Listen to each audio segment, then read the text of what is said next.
kali ini kita akan belajar tentang suara hati. Baik, sebelum untuk mulai pelajaran kita pada hari ini, kita diawali dengan doa supaya Tuhan akan menuntun kita dalam pelajaran ini. Baik, satu orang bikin doa dulu.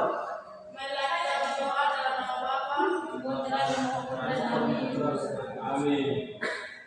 Baik, terima kasih. Nama siapa? Baik, sebelum mulai materi saya akan cek kehadiran dulu. Dela terhadap Ria. Ada Pak. Bil Firdaus Naik. Ada Pak. Baik. Untuk pelajaran kita pada hari ini yaitu tentang suara hati. Baik, kalau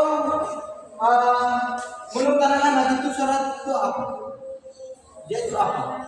Dia berperan itu sebagai apa di dalam diri kita? Oke, yang belakang Tasya. Suatu bisikan yang muncul dari hati. Oke, itu dari menurut Tasya itu suatu bisikan yang muncul dari hati.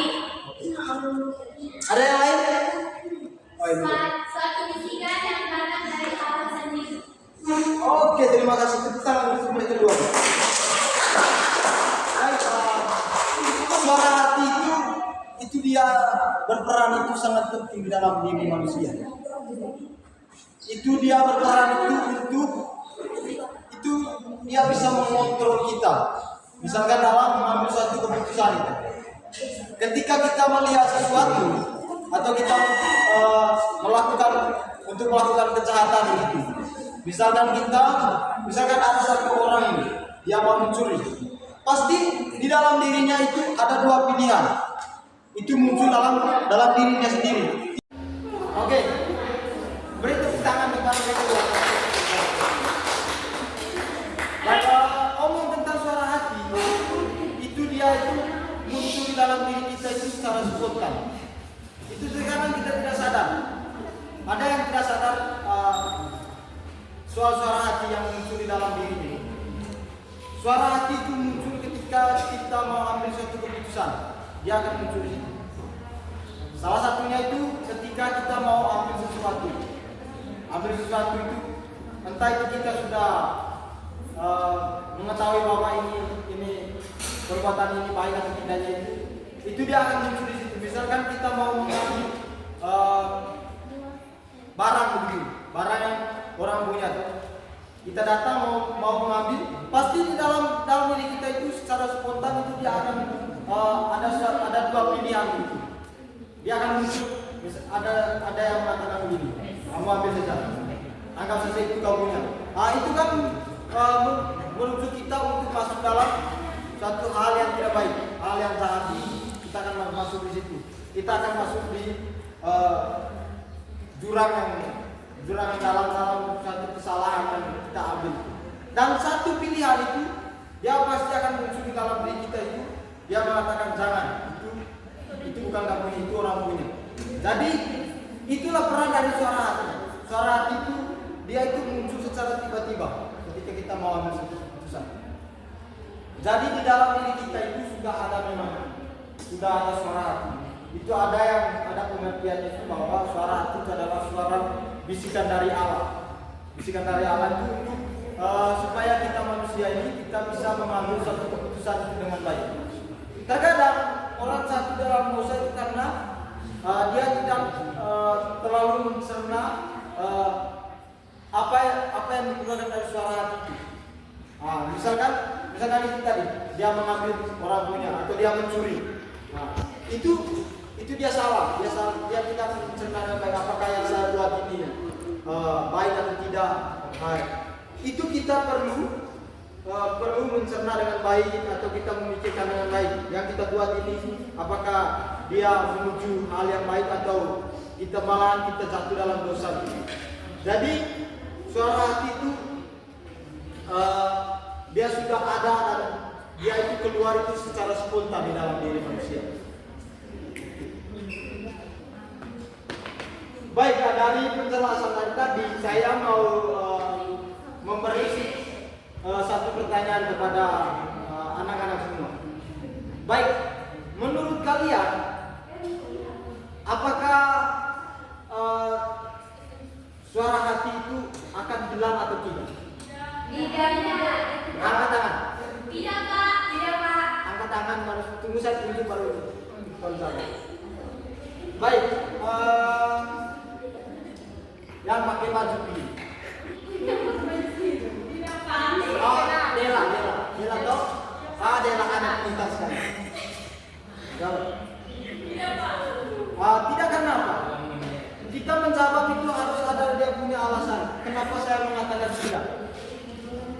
Orang itu akan maju ketika dia jawab. Ya, bagaimana?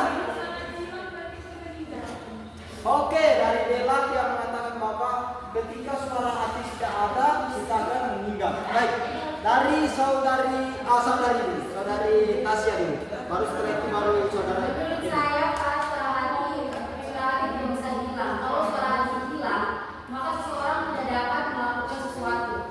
Bisa disebut juga nanti dia gila. Karena dia tidak memiliki. Dan gila-gila memiliki suara hati disebut. Pak. Dia Oke. tidak bisa hilang. Oke, terima kasih. Bagaimana menurut saudara Adik Emin? Baik, Bruder. Oh ya, baik, terima kasih. Baik, terima kasih banyak, Pak. Kalau menurut saya ada dua pengertian. Yang pertama itu suara hati bisa hilang. Yang pertama itu bisa hilang karena seseorang yang menjauhi diri dari agama, dari ajaran-ajaran Tuhan, bahkan dari lingkungan-lingkungan Katolik. Dan di sini juga bisa termasuk juga seseorang itu bisa memiliki pemahaman sendiri. Yang kedua itu orang yang berfilsafat, yaitu orang yang berlogika, yang melakukan sesuatu itu harus berpikir. Jadi ketika ada suara hati dan muncul, dia tidak akan mengambil suara hati itu secara mentah-mentah. Dia akan berpikir karena dia itu adalah orang yang berlogika, melakukan suatu tindakan harus berpikir dulu. Jadi suara hati itu bisa saja hilang dari dirinya karena dia masih berpikir. Oke. Terima kasih untuk mereka tiga tadi yang sudah menjawab. Baik, untuk kami. Pak, setuju dengan pendapat saudara Eke teman Emil. Tidak bisa. Jangan rusak. Oke, itu dia punya pendapat. Dari saudara Emil itu dia mengatakan bahwa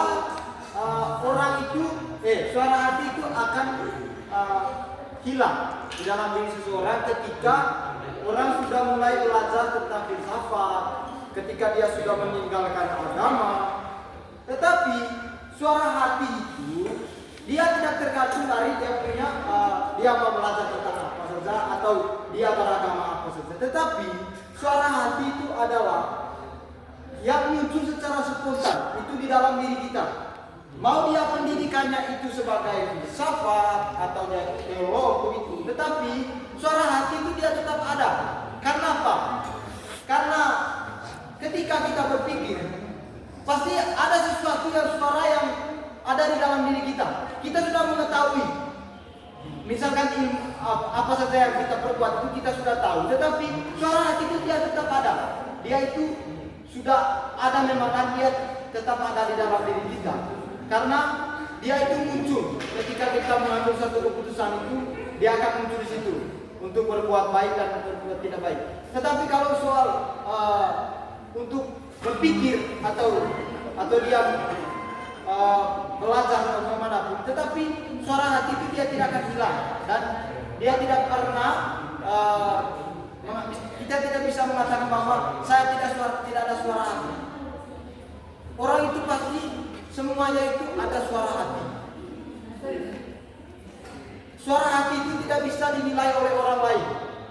Tetapi dalam diri kita itu kita akan suatu saat kita itu akan sadar tentang suara hati itu. Akan dia muncul kapan itu kita pasti akan sadar. Terkadang juga kita tidak menyadari kerja dari suara hati itu. Tetapi terkadang itu ada suara hati yang kita sadar bahwa dia mengatakan bahwa saya itu tidak boleh mengambil ini atau tidak boleh melakukan ini. Itulah kerja dari suara hati. Itu adalah bisikan yang sudah muncul dari dalam diri kita.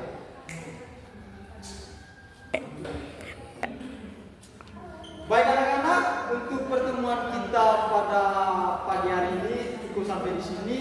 Dan sebelum kita pulang itu ada oleh-oleh dari Pak.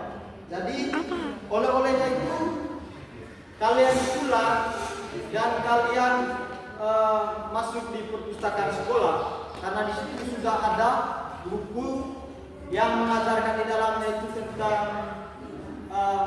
manusia harus memiliki suara hati. Ada buku di perpustakaan. Jadi anak-anak sebentar itu pulang dan masuk di perpustakaan 5 menit supaya kalian mau foto atau kalian mau kerja memang di perpustakaan.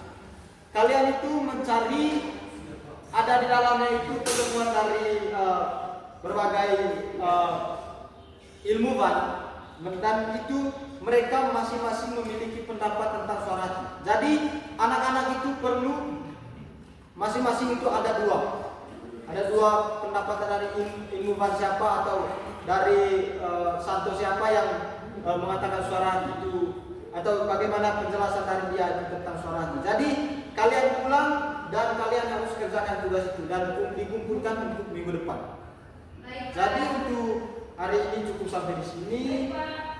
Dan untuk mengakhiri kegiatan kita pada hari ini, kita akhiri dengan doa. Satu orang begitu aja. Oke, Ibu, adik. Agus. Lalu kita berdoa dalam Bapa. Oke, terima kasih. Silakan pulang. Kasih berapa?